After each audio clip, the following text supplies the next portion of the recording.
Hello and welcome to part 2 of our first episode of What is Canadian Highlander and Why We Love It. I'm Serge. Joining me today is... Hi, I'm Jer. I'm Alex. I'm Liam. North 100 is brought to you by you at patreon.com/LoadingReadyRun. Thank you for your support. Let's talk about Highlander and why we love it. Jer. Highlander is awesome. It's a brewer's paradise. You can play basically any deck. I think over the course of my Highlander career, I've probably played at least 200 unique Highlander decks by archetype. That's like That sounds just like our meta. yeah, exactly.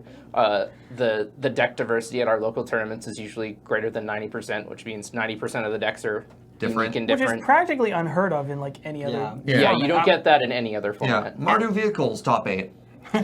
Well, and even the decks that are sort of like under the same subheading, like say there were 2 blue-red control decks, a lot of the time those decks are actually going to be 15, 20 cards different as well. Yeah. You know, they're going to share a basic idea, but they're even still going to be, people are going to take them different directions, that sort of thing. Jeremy and I had a challenge going on for a little while, just going back to deck diversity and playing a bunch of different decks. 2 years ago, when I first started playing the format, it was sort of an unspoken challenge, but there was this challenge of like, you can't play the same deck twice. Interesting. For a year. For a year. So we both went easily 40 weeks of playing 2 tournaments a week, never repeating a deck. And you can do that. Yeah. And even get performance out of it. It was, in fact, as good as that card even, the dubious challenge. That's kind of always been the appeal to me. I've never been a net decker. I don't like to go on and find out what the best is. I like to find a weird interaction like Astral Slide. I'm gonna make a deck around Astral Slide. All right, how many cards have cycling?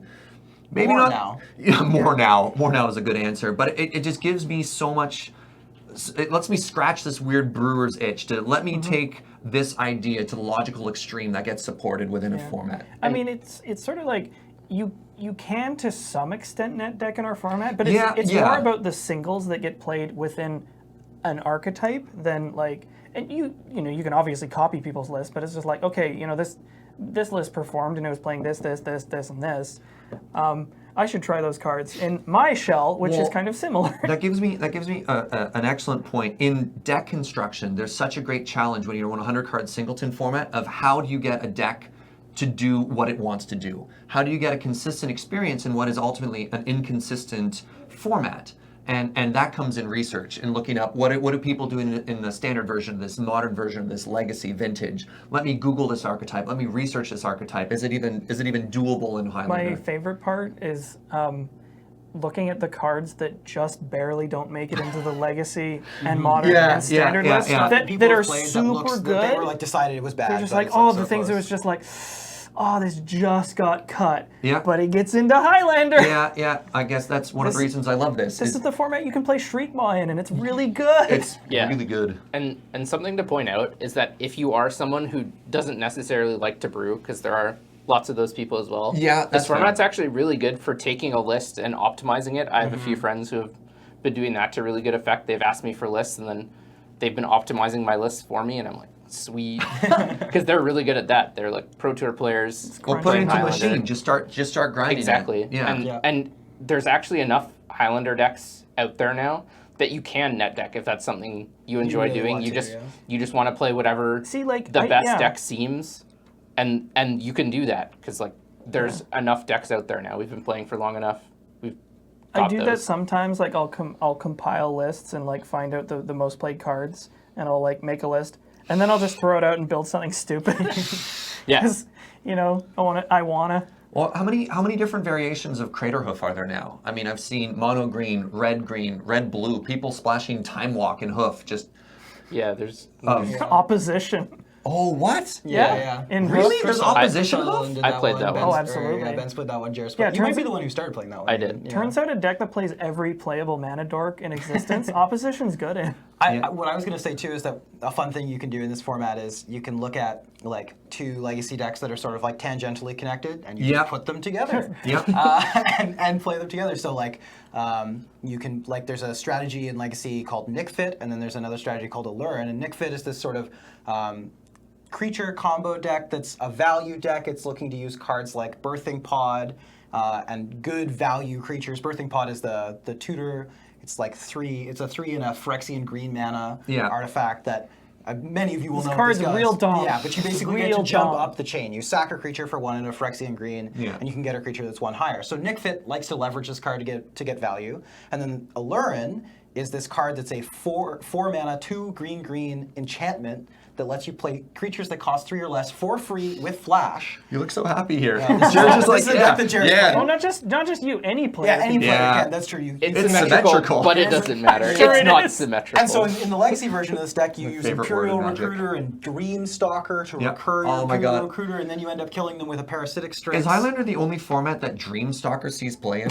Well, yeah, it Legacy. sees play in the Legacy Allure. Does it really? Oh yeah. Yeah, for Man, sure. In this deck. Dreamstalker, what is it, 1/4 for? It's a 1/5 for 1 and a blue. 1/5, okay. And you have to return a permanent you control. When Yeah, but it enters doesn't battlefield. target, which is the important It's part. relevant. But so Oh, anyway, so they can't. They can't mess Right, with your I combo. understand. It's very I understand. effective. Interesting. So what's sweet about Highlander is that you could take these 2 decks, Yeah. put them together, Yeah. and it turns out that that's actually just still a good and interesting deck. Well, Ben Wheeler actually killed me on in Highlander a couple Mondays ago on, he called it every creature combo deck. yes. So he was playing Allurin, he was playing Birthing Pod, he also had you Kiki Jiki combo in there. Yep. Did he have Food Chain? Yes. I think he also had Food Yeah, Chain. Food Chain and a version of that deck. Yeah, Okay, and then so- he might have even had like Malira Pod in Yeah, there as well. yeah. Or Malira Pod, I mean, That's I said dank. Pod, but the Malira combo where you sack your stuff over and over, or as we like to call that deck, Sandra Bullock for random Victoria reasons. Yeah. Well, So it's because it didn't win for a really long time. Always And a Sandra Bullock was bridesmaid. always a bridesmaid, and this deck came second a lot. yeah. Yeah. We're getting into a lot of Victorian jargon and everything there. We'll do our best to keep that together. Although what you're it's- talking about makes me, it reminds me of kind of why I like this format, because a Highlander deck is a player-curated exhibit of Magic's greatest hits. Yep. And it's just sort of like, this archetype across the entire depth and breadth History of Magic. Yeah.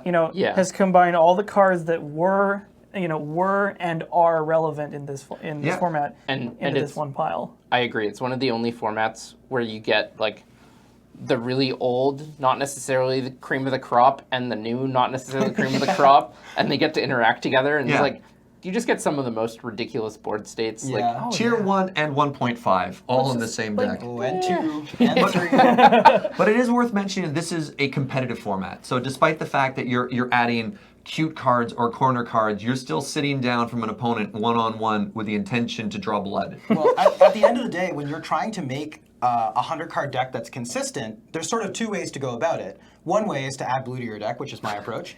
Just add blue. Yeah, because then you Yeah. get cantrips and you can find the single copy of a card you need to play. But the other way you can do it is with redundancy, right? You can play slightly worse versions of a card in order to functionally have 2 copies of that card in your deck. I love the analogy of trying to build red deck wins or burn. You're like, okay, I have Lightning Bolt. So 3 damage, instant speed, 1 red mana. How many bad lightning bolts can All we right, play? now I've got Chain Lightning. All right. It's 3 damage for red mana, but now it's a sorcery. With additional drawback. What's the additional can drawback? copy it. Oh, right, they can Your copy opponent it. Yeah. It does come up. Yeah, so now then you have the question of like, I can't get too many. Oh, right, and then what's that red one that it's 1 mana? Shard Volley? Shard Volley. I also have to sack a land, and you're like, I think I'm out of 1 mana burn spells collateral for 3 damage, damage. sack a creature. Yeah, so do I go 2 mana for 3 damage, or do I go 2 damage for 1 mana? And you have to start Oh, picking boy. that, and you start doing the math of like, The- what turn do I kill them by? How do I figure this You out? can go real far down this hole. Yeah. Like using burn spells as an example, like you can go real far down the ladder. I think the basement of this is like Fire Ambush. No, you can no, go. You Fire can go Ambush further. is good. That card's great. It's pretty Yeah. good. But you Have you ever you played can go further Blood down than Oath or never- Initsugu's Second Right? Oh, Actually, that second one's right just is bad. second right is just right. One of my favorite Highlander stories is Nelson Salah. We should probably explain what this card is. So it's a 3 and a red instant speed burn spell that reads, if your opponent is at 10 life, deal 10 damage. Yep. and it does nothing otherwise. Nope. Yeah. This card is a local legend. So long time Highlander player Nelson Salahab, who's also an L2 judge and a good friend of everyone here, used to have players autograph his copy of Second Right when he'd kill them with it. There's And a there's lot of just profanity on that Second Right. names all over that card. I was just gonna say names. I was gonna say profanity. I thought it was beautiful. And you can also play. I think he This was monument playing. of destruction. Grove of the Burn Willows is a land that taps for green or red Yeah. and actually gives your opponent a life. He'd use it to manipulate his opponent's life to try to get them up to 10 if they were at 9.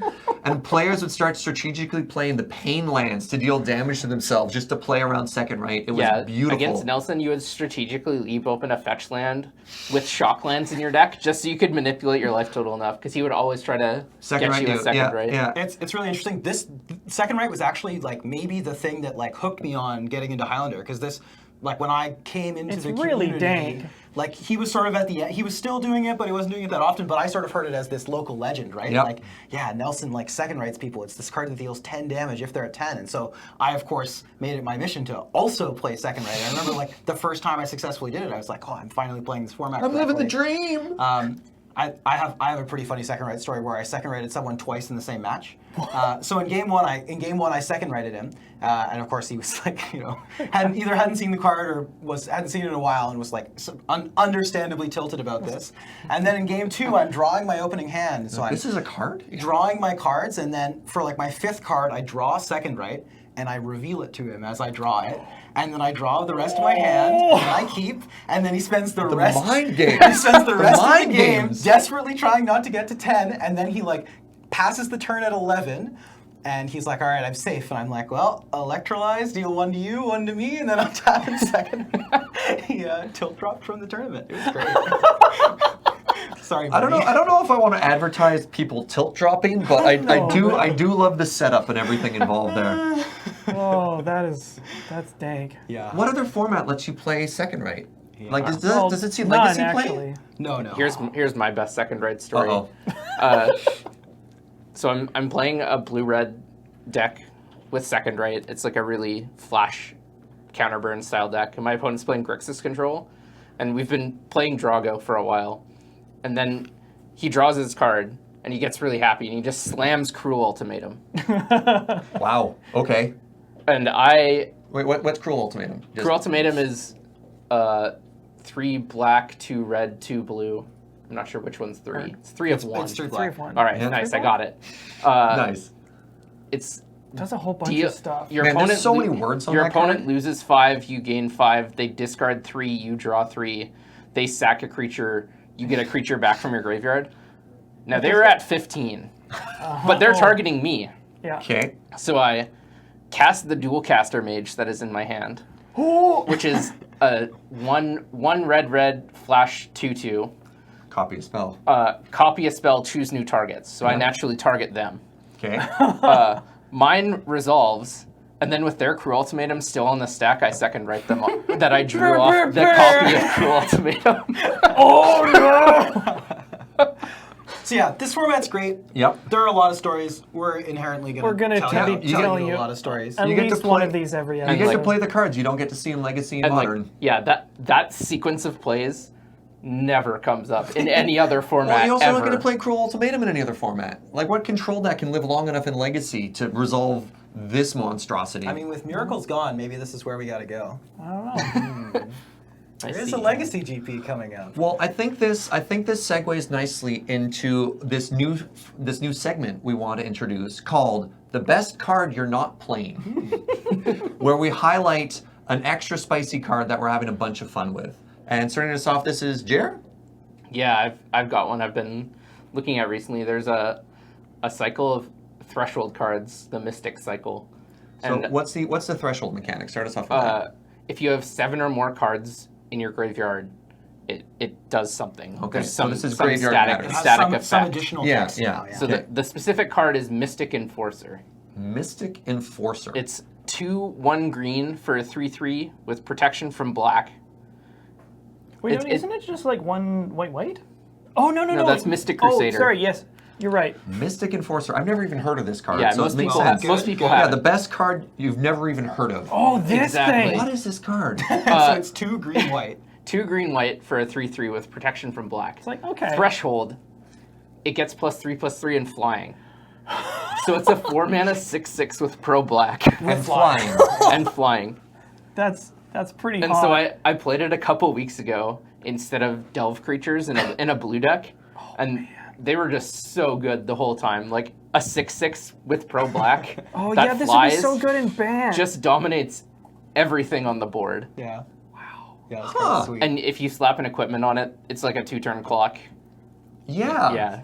And one of the nice things about this card is that when you're paying 4 mana for something in Highlander, you often want to get either value right away or you want it to be like kind of protected. Yeah. And this at least is sort of protected, right? It doesn't die to black removal spells, and if you have Threshold when you play it, this thing's really hard to kill, right? Like they're on white removal how many spell burn bust. spells do you have to use on this thing? Yeah, 2 or 3. I guess the pro black is super relevant. It is. It's It really is. A lot good. of the best. Oh, I mean, like, And it's already big enough to block all the red dragons and stuff.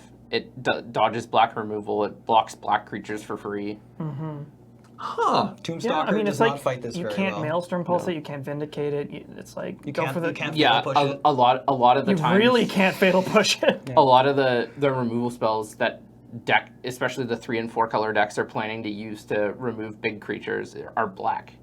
And lots of them are not playing Wraths because they're mid-range decks that also have creatures on the board. So they're playing things like Terminate, Fire Covenant. They might be playing Toxic Deluge or Dreadbore. something. Exactly, Yeah. but even then they're paying 6 life, and it's a 1-for-1. So like that's still Deal. a trade you're pretty okay with. Yep. Huh. So Wow. this is the card I've had in my back pocket for a while. I brought it out. Yeah. It was as good as I hoped it would be. I gotta try this. So I'm boy. definitely going to be slamming this. I will say, in I was a more little decks. disappointed you didn't secretly acquire a foil. I don't like kill foils. people. Yeah, I know. Foils aren't my jam. But here's the thing. When you're killing people with Mystic Enforcer, you gotta like also swag on them, right? The art is very pretty. I imagine that would look good as a foil as well. Probably Yeah. look okay. Thank you, Paul. It ain't force it will, even slightly. No. So going back to Mystic Enforcer, this brings up an interesting question on the power level of cards when you're putting them in there. Because I always look at a 4-drop in a format like Highlander, and my mind immediately goes to like Jace the Mind Sculptor. Well, any planeswalker. Or Elspeth or something like that. And how do you pick a threat? How do you choose which 4-drop? Like, what does this get in over? You know, what else are your 4-drops in this deck that didn't make the cut? That Mystic Enforcer, in all its spice, managed to take that place. So I was playing this in a 4-color, no red, blue deck. Huh. And I essentially played these threshold threats over delve creatures. Yeah, Because that's really interesting. those cards are actually. always at odds with each other. And This is lots of you actually get a lot of utility for having cards in your graveyard. Like I played more flashback spells than I would have otherwise. Yeah. I played Scavenging Ooze. Did you play Cryptic Serpent, the new 6/5 that I gets did, yeah. cheaper with You And so know- you get to play a lot of the Interesting. cards that are at odds with the delve spells and delve creatures to better use because you don't have a bunch of non-bows in your deck. That's something that I've been thinking about because like I'm on Grixis Delve right now, and I have cards like Bedlam Reveler. but I had Bedlam Reveler, I cut it, but I have like Cryptic Serpent. Yeah. that's, Yeah, that's the one. yeah. Sorry, yeah, I have Cryptic Serpent and it's a 7 Curious Homunculus. 6/5, Yeah. but it gets And cheaper with both some of these structures. ones are actually just a non-bow with like the Treasure delve. Cruise, Dig Through Time, Tasker. And it's like maybe I Mermag should. Angler. Murderous Cut. Yeah, I tend to lean towards cutting them. I don't. I probably I don't should. Really, Well, if I I'm should playing go- delve spells, I shy away from playing the stuff that wants a bulk of stuff in your Yeah, I think graveyard. Curious Homunculus is okay because you can often flip it before the delve spells matter or fill up again. It's also relatively fine quickly. even when you don't have it flipped. It's Yeah. not Yeah, great. it's not but- as big an investment. It's not going to sit in your hand doing literally nothing. Yeah, But but yeah, those are the kind of deck building kind of choices you have to make. yes, and so I like knew about this cycle of threshold cards. Mystic Enforcer was just like sort of the biggest, Did you splashiest play? one. Did you play Thought Scour Mental Note in that I was deck? going to say, I are you did. playing as many cantrips? So in a delve deck in Highlander, you often end up having to put in a lot of cantrip spells just to fuel your delve mechanics. So you're playing stuff like Ponder and Preordain, which makes sense. You'd probably play those anyways in Brainstorm. But then you start getting pretty deep. You're playing cards like Opt. You're playing cards like Thought Scour. You're playing these cards that aren't really top tier, but you're just trying to burn through your deck and fill up your graveyard in order to actually get fuel for your delve cards. I ran into someone playing Portent the other day. Well, Oh, Portent is a Highlander staple with its ability. Let me Okay. finish. With its ability to mess up a Goblin Recruiter stack. Have you not heard the story of Josh Lane using Portent specifically to counter Goblin Recruiter?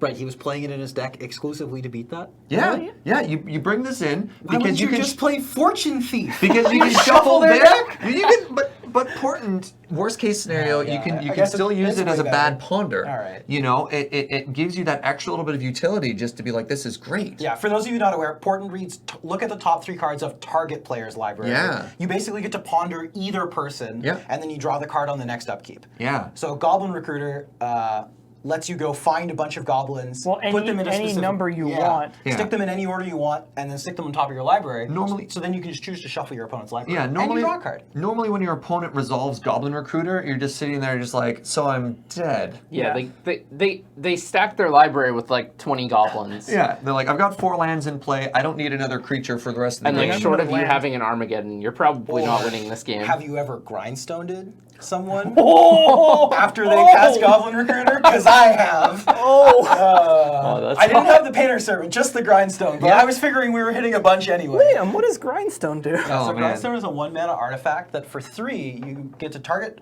a player. They put the top 2 cards of their library into their graveyard. If those cards share a color, you repeat the process. So commonly this card gets played with Painter's I just got it. I just got it because the goblins are all red. They're all oh red, my yeah. goodness. So against the Goblin Recruiter, you Oh, just man. make every single one of the red goblins. Typically, you play this with Painter Servant, which is going to make all of your opponent's cards the same color, so you just deck them. But yeah, in this particular instance, my opponent was You not. still get them for like 30 cards. It was a lot, yeah.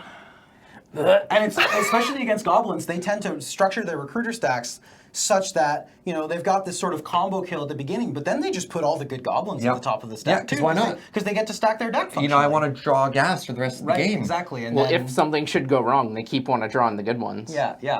They never see this- the grindstone coming. They don't play around it often, that's for sure. All right. Surge now guaranteed to start playing value Grindstone. He had no servant, just Yeah, no servant, just Grindstone. Grindstone. Yeah. You can get it with not Mentor Trinket the Mage. Trinket Mage. Trinket It's so Mage. much value. You can tutor for it with Dizzy Spell. Just transmute for that bad boy.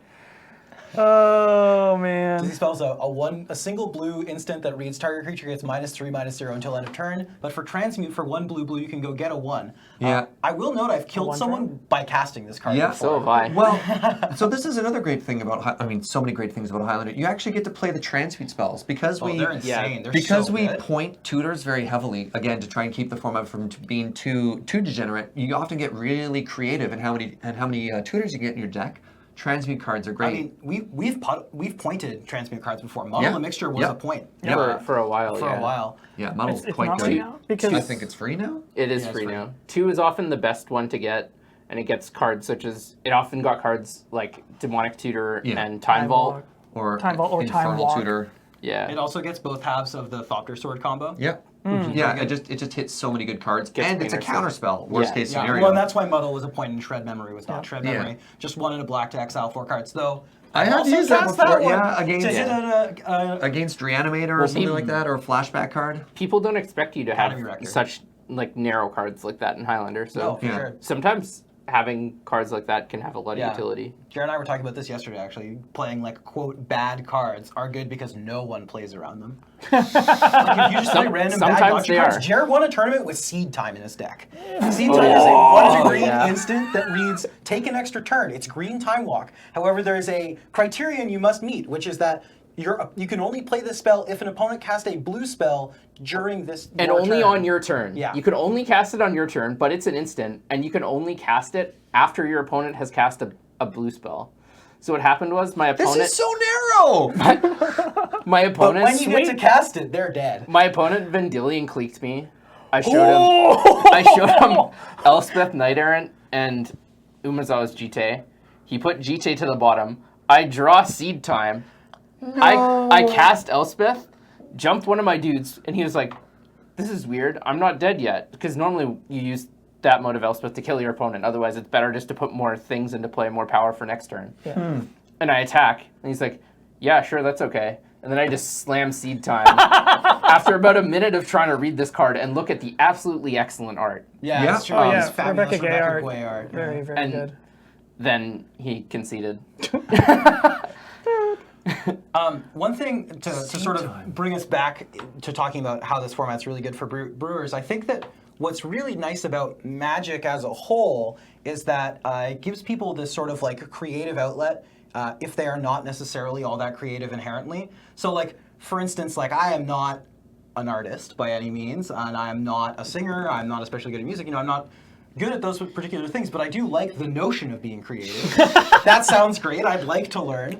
And Magic is really nice in that it provides a framework for you to do so. But when you're playing other formats, they get solved. They get figured out. It becomes very challenging to go into standard right now. Right. So just for anybody who maybe doesn't know what you mean, like, how would you describe a format getting solved, and why is that a bad thing? Yeah. So if you look back at standard from, say, like a year ago, basically the only decks that were playable were like a green-black kind of aggressive mid-range deck, a Mardu Vehicles deck, and then increasingly a Marvel deck. So you would play one of those 3 decks, or you would lose. Yeah, Exactly. and they all had Smuggler's Copter. Like, every full deck stop. had Smuggler's Right. Copter. 4 Yeah. copies of it because that card was just bonkers. Right. And so the reason that format is, quote, solved is there's no more brewing to do. We figured out the best decks. You can't beat these decks. Yeah, the format has converged on one or several solutions, and anything outside of those solutions is not worth even exploring. So what's nice about Highlander is that A, it's not solved. It's getting increasingly solved,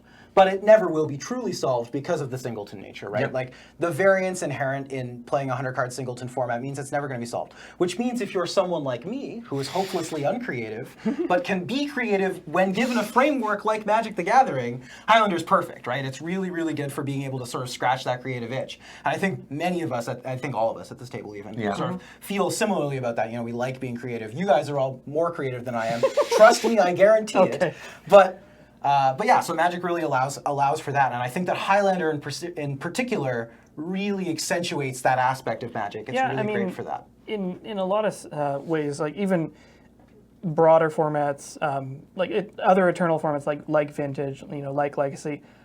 By and large, I feel like you're taking like a solved archetype off of a shelf. There's lots of them. Yeah. There's like many archetypes. And, you're there's taking off the shelf. variations. Sometimes you get to open a file folder and take file like folder A, and be B, like, or C. I want this version, and then Merfolk 1.2. you look at the local meta to We're check playing out the Chalice of the Blade check out your sideboard and whatever. But like in Highlander, it's just like you come up with it whatever you feel like. Basically, it's like if there's an archetype that has existed in the history of Magic, chances are you can probably make it work. I love every time a new set comes out, Alex and I sit down and like, Are there enough zombies? Are there enough zombies? One time, please. Can we finally make Zombie-Lander work? The question for this set is, are there finally enough merfolk? Or vampires? Or vampires? I feel like the vampires deck might already be good. It might. We've tried. Actually. It's not quite. I see to you guys. I'm willing to believe it. The problem with vampires is there's a lot of really good like 1 to 3 drop vampires, and then there's a lot of like 8 drop vampires. So the new commander deck didn't help then. So it's tough if you want to make it. Like, you can't do goblins. There isn't enough density of good low lords to actually take it over that threshold from being like this is an actual tribal deck versus this is a mid-range deck that has vampires. But we're trying. But we're trying. One day. And getting some success. And like sometimes actually like you're working one archetype that doesn't necessarily work out can sort of, springboard you into, other stuff. It's like maybe my work on Zombie-Lander got me into doing that green-black mold. Black mold. That Golgari aggro. That Golgari aggro list is which so was tight. like because mono black or like Sui black aggro was kind of a thing for a while, and then it sort of fell a little bit out of favor. Yeah. And myself and a couple of other people, I think, sort of simultaneously decided it's like, but what if a little bit of green? Just get you like Brexage. Just get you some answers and some tutors and some survivability. And some other creatures. It shored up a lot of the inherent weaknesses of a mono black colored deck and made it real sweet. Often when you add in like a splash of a second color, you get to cut like the worst cards of the color you're playing. And in Highlander, you're playing some bad cards. The best cards of the second color. Yeah. And so your decks, like, as soon as you add like a little bit of another color, your deck's overall power level tends to shoot up. Yeah. Like, by more than you might expect. As soon as you add white to your deck, you get access to like Stoneforge Mystic, Swords to Plowshares, Path to Exile. You go for that mono black list, a splash of green. You're like, wait, I have Tarmogoyf, Abrupt Decay, Sylvan Library, and Scavenging Ooze. It's like, oh, yeah. And it's like, what am I cutting for this? Sarcophage. that was like Sarcomancy or Carnophage. You combine like the 2 cards you're cutting. I was thinking of like way worse, like Sarcophage. What are the Pump Knights? Oh right, Black Knight. Yeah. Well, Black Knight and like Knight of the Knight of Ebon Stronghold. Ebon Stronghold. Yeah, we were playing beta cards or- in this deck. Yeah, Knight of whatever. Yeah. Yeah. Like they're great Knight of cards. who cares? Stromglad. Stronghold Crusader. Stromglad. Yeah, that one. Well, yeah. this might give us a good segue into what we will call our second segment we're excited to announce, which is called Powerful Magic. I think we were getting into that earlier, but yeah. Yeah, all right, Liam, tell us about your Powerful Magic story of the I week. love this All right. story. Oh boy. So to set the scene, 'Kay. it's actually convenient that we were just talking about green-black aggro because that's what Okay. I was playing against. Nice. Oh, against. I'm playing against it, yeah. All right, what were you playing? I am playing Highlander Lucky Charms. We'll link Highlander the list. what now? Yeah, we'll link the list, don't worry. So basically it is a Module control. Yes, it is a... Wait, what, actually? Modal yeah. control. Yeah, so it is a 5-color control deck with like 40-ish charms. And when I say charms, I mean charm cards. They have modes on them. So in Ravnica, Return to Ravnica, there's sort of that cycle where each guild had their This is playable? I mean, I went 2-2. So Well, it's like some of the cards literally say charm, and some of them are just yeah. Some of them say Like, command, some of them are command. say confluence. I was playing Ray of Command because it seemed on theme. So That we card's could sick. call like Esper Charm the like the mascot of the deck. Is there one card you'd say would be the mascot of the Mystic deck? Confluence. I mean, so I put as the Charm featured, School, perfect. Yeah, I put as the featured image Naya Charm because it perfectly embodies why you would want to play Charms. It has 3 modes. None of them are amazing. One of them is tap all creatures, Okay. all your opponent's creatures. One of them is deal 3 damage. And one of them is like get a creature back from the graveyard. This is just a card back from the graveyard. It's great. It's just This is a 5-color deck, Oh yeah. This is 5-color. We're like Grixis splashing green and white. and you win games with this. I almost 3-1 the tournament. I got quite unlucky to not 3-1. All right. So I'm playing against green-black aggro, and so when you're already playing 5 colors, you get to play all the best threats. So my threats were things like Ruhan of the Fomori, which is a 1 blue, white, red 7/7 that randomly chooses an opponent. You'll note it says choose, which was a criterion for the deck. So randomly chooses an opponent that you have to attack conveniently in a 1v1 format. This means them every turn. So you just attack them for 7. I was playing Saskia the Unyielding, which is a 4-color other than blue 3/4 with vigilance and haste that when it enters the battlefield you choose. Sasuke? Saskia. Saskia. Oh, like not the ninja no, from Naruto. not the Naruto Okay. ninja, but I've never even heard of these cards. well, that one's a command. These are both commander cards. So this one also importantly chooses an opponent when you enter, and when a source you control deals damage to that player, you double it. Oh, right. Okay. Yeah, okay. yeah. So this functionally gives all your creatures double strike. So the dream curve is of course Ruhan into this thing, which is 20 damage. So you're playing all of these sweet multicolored threats though. Is what I'm trying to get at. I was playing Sure. Savage Knuckleblade, and Elbow drop. Yeah, and so Thanks, Pat Verduzco. I was playing against Green Black. We'd kind of had a stalled out game. He had gotten pretty flooded, to be honest. Okay. But we had sort of stabilized. My board was a Torrential Gearhulk, one of the only monocolor cards in the deck, but it flashes back charms, so it's pretty good. Okay. I had that. I had a Scavenging Ooze token that I had created with Fractured Reality. Fractured Reality is 3, a blue and a white for a sorcery that exiles target permanent. You get a token copy of that permanent, non-land permanent. This is non-land a permanent. brand new card, by the way. Yeah, it is. That's why I'm listing it off. So I killed very the good. Scavenging Ooze with So it, got a removal spell, but you get a token Visual signature afterwards. thing. Interesting. Okay. I was also attacking with a 1/1 Locust, created by the Land. Locust God. Oh, the Locust God. Which is a 6-mana 4/4 with flying that says whenever you draw a card, create a 1/1 Locust with haste and flying. And also you can draw a card with it. That didn't matter. We didn't end up needing to do that. So I'm attacking with these creatures. My opponent has a Lot Left Troll and a Pain Land in play. So he declares a block. He blocks the Torrential Gearhulk. He's at like 17 or 18 life, so he's pretty high, but he's figuring maybe he can draw into some random charm. He has seen a bunch of them at this point. Not totally unreasonable to make this So block. the Lilith Troll is a green and a black for a 2/1 with and for- trample? It has trample. You can discard creature cards or creature cards. A creature card Creature- to give it plus one counter. Yeah. And then also for a black, it can regenerate. So Yeah. he blocks. He Sorry, what was that? The Fractured Reality? Fractured Yeah. Reality. You're not. It's from Commander 2017, so it might be too new. It might be too new. Oh, neat. Okay. But it might be fractured. No, I'm pretty sure it's reality. I'm not certain. So you're just attacking with the Gearhulk into the Lilith No, Troll? I'm attacking with everything. Oh, And okay. my opponent blocks the Gearhulk with the Lot Left Troll. So he's taking the Scavenging Ooze token has 2 counters on it, so it's a 4/4. The Locust God's a 4/4, and there's a Locust in play, so he's taking 9. Okay. And they were at 18, but 17 to put the regeneration shield on the Right. lot So yeah. left So roll. then they take a damage to put regeneration onto the lot left troll.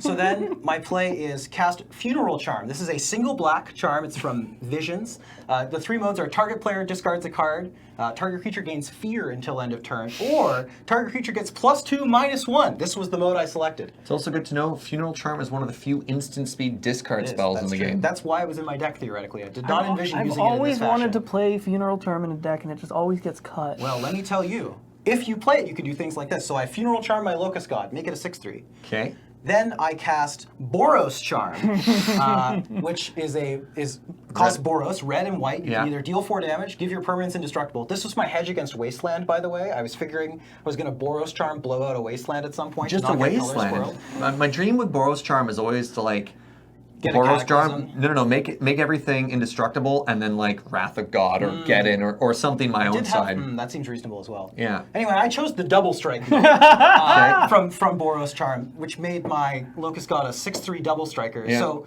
he took 17 damage and died. Is basically is how this story goes. You go combat math, charm, charm, kill you out of nowhere. Yeah, that one. Powerful It magic. was reasonably powerful. Yeah. Who plays these cards? Me. Boros Charm is perfectly playable. Just it's weird to see it in a deck like this. Typically not played in 5-color control. No, it shows up in Naya a lot. It shows up in Boros. Boros, yeah. which we've not seen in a while. I do actually have to add one more thing about this 5-color Charms deck. In fairness, the reason this deck was good was another reason why Highlander is great. It's because you get to play really powerful cards. It's playing Ancestral Recall in this deck. Oh, sure, yeah. Now, That's a charm. here's the thing. Oh, here he goes. I know what you're gonna say. Oh, yeah. I did manage to win a round without drawing Recall once. And it was this round. I won this round without drawing Recall once. The next round I did recall my opponent into the dirt. I am willing to concede that might have been a significant portion as to why I won. But the reason you're allowed to play Recall in this deck, because you might be saying, Liam, Recall is not a modal card. It just says target opponent draws 3 cards.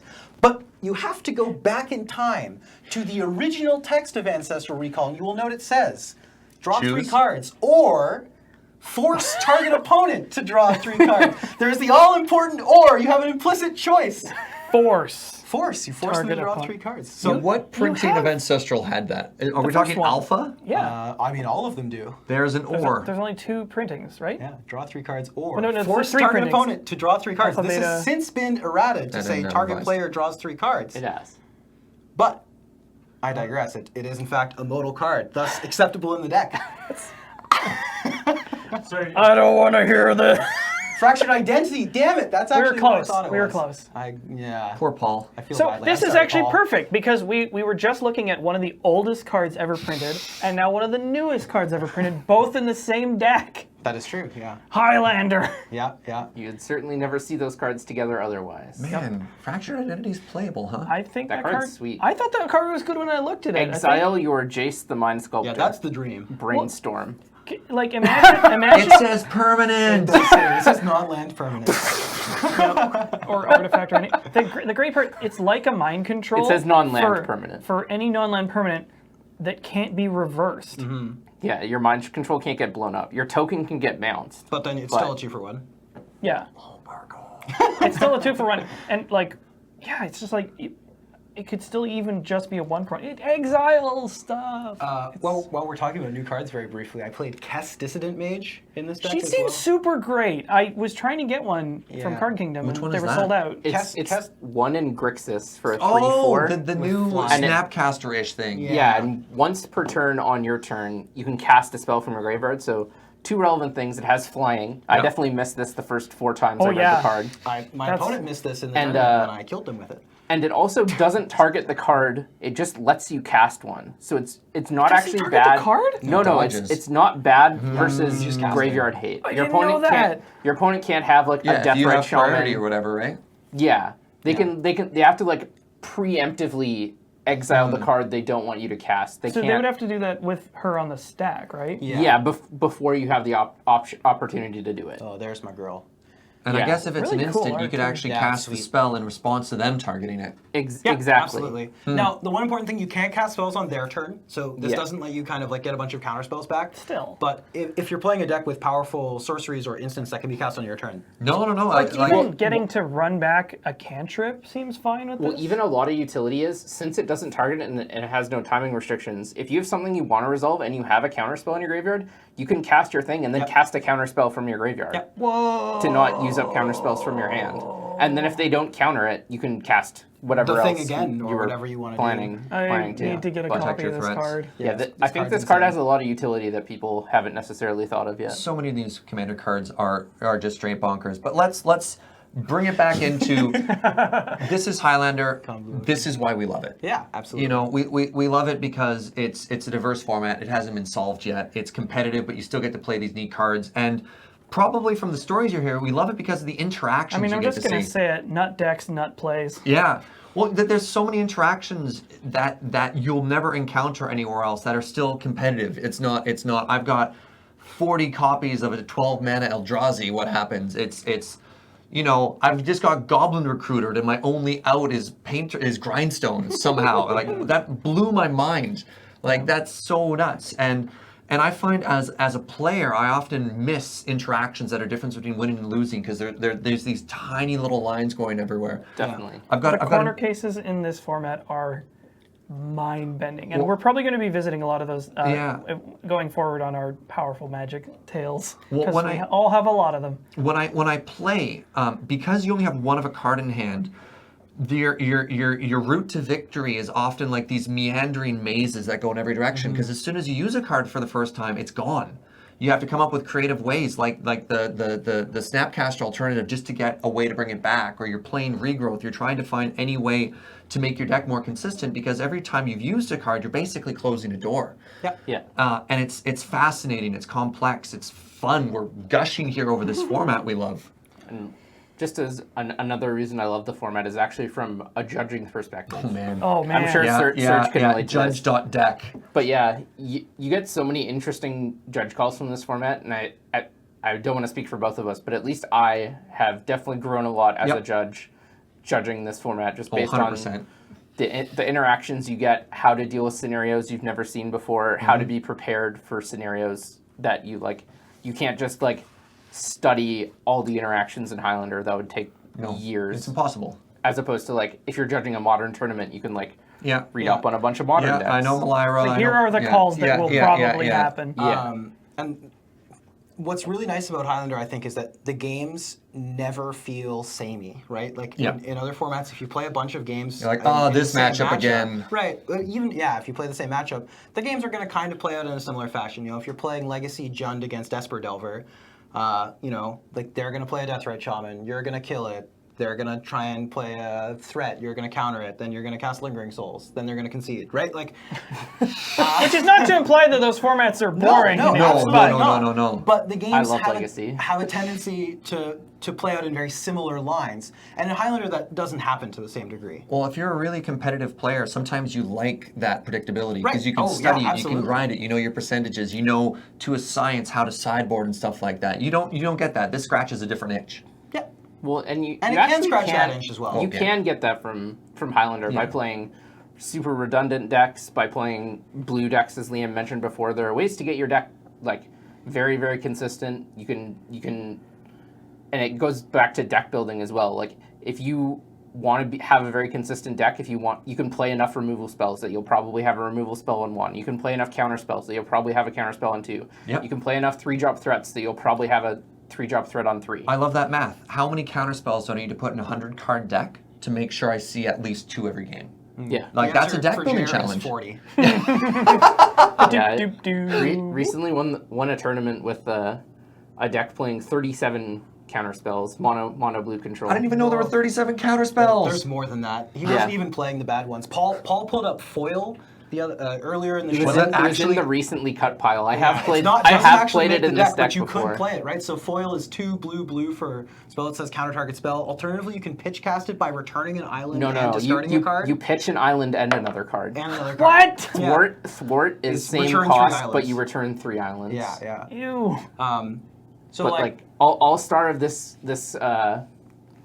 deck was Disrupting Shoal. It was actually great for me and won me a game against Mono Red in the finals. It's not Force of Will, but I was able sometimes to it is. Damn close. I was able to Disrupting Shoal my Mono Red opponent's Tattermunch Maniac on 1. That's Yeah. wow. So Disrupting Shoal is blue X, and it counters target spell if its converted mana cost is X. But you can also pitch cast it by pitching a blue card, and then it counters a spell with where X is the pitched card's converted mana cost. You pitched Ancestral, didn't you? I'm just joking. I How hot pitched, would that have I been? pitched Sleight of Hand, then cast Ancestral.